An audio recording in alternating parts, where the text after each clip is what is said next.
¿Cuál es el problema de España, según Ortega y Gasset? Abramos esta puerta.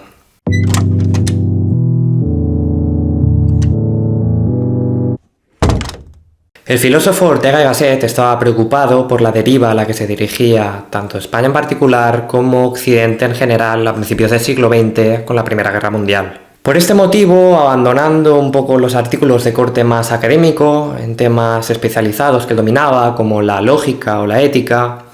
empezó a adentrarse en el terreno de la crítica política y social, con una serie de artículos publicados en la revista Sol, que acabarían materializando en uno de los libros más cortos, pero más lúcidos para la comprensión de la realidad española. Hablamos de la España invertebrada de 1921. Este ensayo de ensayos, como él lo denominaba, pretende hacer un diagnóstico de la enfermedad que padece el país, que para Ortega se trata de una grave desarticulación. Para ello, en primer lugar, realiza un análisis histórico del origen y de la evolución de la nación española, identificando de esta manera a nivel más superficial y colectivo el problema de los particularismos. A continuación, en la segunda parte del libro, se sumergerá a un nivel más individual o psicológico, si se quiere, esbozando por primera vez su teoría sobre la relación de las masas con la minoría. Teoría que desarrollará con más detalle en su libro de 1930, La rebelión de las masas. Finalmente, analiza esta relación entre la minoría y las masas en España, llegando a relacionar la ausencia de feudalismo en la Edad Media con la degeneración posterior de la nación. Pues bien, para empezar su análisis histórico, Ortega se fija en la evolución de la antigua Roma, considerándola el único ejemplo de nación que ha pasado por todas las fases del ciclo, tanto de expansión como de desintegración, para acabar proponiendo que las naciones no se crean por un proceso de absorción, es decir, el pueblo anexado no se diluye en el anexador, desapareciendo por tanto el anexado. Más bien, las naciones se crean por un proceso de incorporación, en el cual se mantiene la identidad original de los pueblos, pero creando un tercer ente por encima de estos que los integre. Pero para que esta nación perdure y prospere, es necesario que los pueblos se sientan parte de un todo,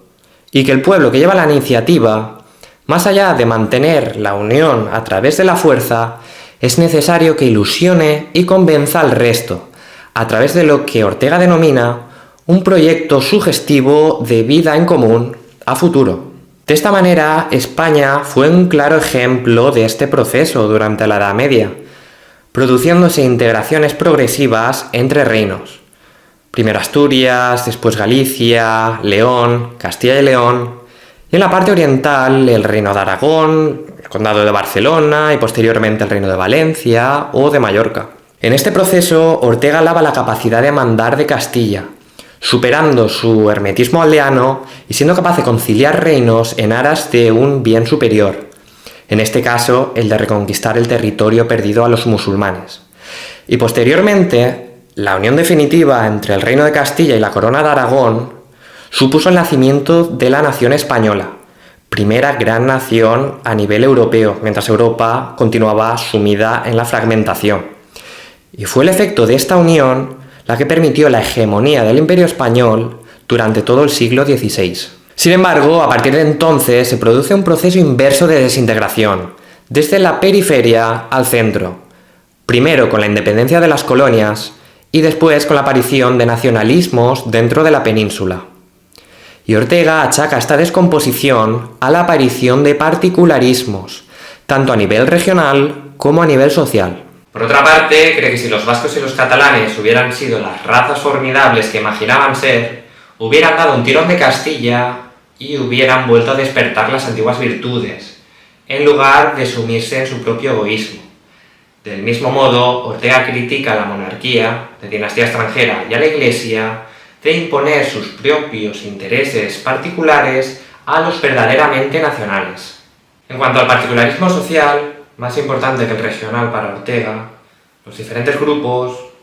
por ejemplo los militares, los aristócratas, los obreros, los industriales, realmente son partes dependientes, pero empiezan a no ser conscientes de ello, empiezan a hipersensibilizarse e incluso a no ser conscientes de los problemas del resto. sobrevalorándose e infravalorando a los otros. Por este motivo empiezan a menospreciar la política y la democracia porque se sienten humillados de tener que pasar por el acuerdo parlamentario y la legitimación del resto para llevar adelante sus deseos. Es por ello que acaban recurriendo a la acción directa para satisfacer sus necesidades. Y de ahí la larga lista de pronunciamientos militares y de levantamientos obreros fallidos durante el siglo XIX y principios del siglo XX en España, los cuales jamás podrán equipararse a las grandes revoluciones europeas por su carácter exclusionista. Pasando a la segunda parte del ensayo, Ortega continúa buscando los orígenes de los problemas de España, esta vez en capas más profundas y psicológicas que las anteriores. Defiende que cualquier sociedad sana que aspire a grandes empresas debe contar en cada grupo social de una minoría dirigente y una masa que la legitime, no teniendo nada que ver con la división de clases propuesta por el marxismo. De hecho, esta teoría se asemeja en cierta medida a las jerarquías de competencia,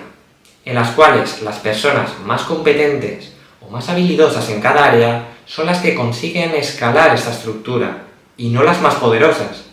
ya que el resto los recompensa por ofrecer un mayor valor añadido para la sociedad. Según Ortega, las mejores naciones tienen masas orgullosas de sentirse masa, que se entusiasman y se exaltan con las personas elegidas y se dejan dirigir por estas. Dicho de otro modo, las masas desean asimilar al hombre ejemplar, y esta docilidad al arquetipo les ayuda a perfeccionarse. Y este es el verdadero pegamento social, y no los intereses o las utilidades más propias de una visión materialista del mundo. Sin embargo, en las naciones decadentes, las masas renuncian a su rol y desacatan las normas heredadas, y por falta de humildad no se esfuerzan por elevarse al nivel de sabiduría de las minorías, generando en cambio envidia y odio al que sobresale. Es en este contexto cuando los intelectuales más vulgares empiezan a tener influencia, las masas se rebelan y empiezan a aparecer nuevas ideas políticas que pretenden construir una sociedad sin las clases dirigentes, como puede ser, por ejemplo, el comunismo. Es esto a lo que Ortega denomina la magia del debe ser, la cual ha encandilado a Occidente en los últimos siglos frente a lo que realmente es decir, hemos sustituido lo real por lo abstractamente deseable, proponiendo sistemas utópicos desde una base moral y jurídica que para nada tiene en cuenta las imperfecciones del ser humano y de la naturaleza, siendo esta una visión muy típica del posmodernismo actual, que basa todas sus interpretaciones en los sentimientos y en el subjetivismo. Finalmente, el autor pasa a analizar esta dinámica de minoría-masa en las diferentes naciones, para acabar concluyendo que en España la proporción de la masa frente a la minoría es mucho mayor al resto, y de ahí todos los ejemplos de arte popular y anónimo que tenemos en España, véase los cantos o las danzas, frente al arte más personal o erudito. Y si ha habido alguien que ha destacado, no ha dejado de ser medio pueblo, véase el caso de Cervantes. Además, Ortega propone que las diferencias entre las grandes naciones europeas, como España, Italia, Francia e Inglaterra, se debe principalmente a tres factores.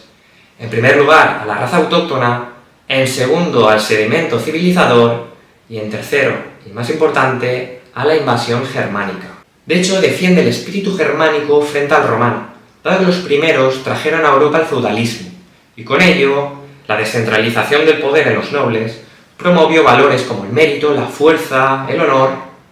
mientras que el segundo, Roma, solo era capaz de generar ciudadanos sumisos al Estado y ciudadanos ociosos, dado que la propiedad estaba protegida por el Estado y todos nacían con los mismos derechos, por lo que no tenían necesidad de defenderlos. De esta manera, Ortega dice que el pueblo germánico que invadió la península, los visigodos, son el germen de las deficiencias posteriores de la nación española, dado que estaban más civilizados y convivieron con Roma en su periodo de decadencia, a diferencia de la vitalidad y la pureza de los francos en la Galia. Y así, revisando la Edad Media, el autor detecta una tendencia de los reyes hispánicos a dejar de ser primus inter pares, es decir, primero entre iguales, aliándose con la Iglesia y con la plebe contra la nobleza. Y esta centralización y ausencia de señores fuertes fue lo que propició, según Ortega, la rápida conquista de los musulmanes y la lenta reconquista de los reinos cristianos. Y en definitiva, si bien algunos autores tachan a Ortega y Gasset de pesimismo, de falta de rigurosidad histórica o incluso de darle excesiva importancia al concepto de raza, imagino que heredado del darwinismo social de la época. Creo que Ortega está muy acertado a la hora de conceptualizar la nación como proyecto a futuro, de aterrizar los problemas sociales a un nivel individual, de ensalzar la meritocracia como base del progreso o de señalar la envidia como fuente de conflictos. Y tristemente aún, como ya decía Calderón, parece que aquí está una pared de otra más distante que de Madrid a Gante. Y solo derrumbando estos muros, a veces impuestos, a veces construidos por nosotros mismos, estaremos más cerca de un porvenir más esperanzador para todos.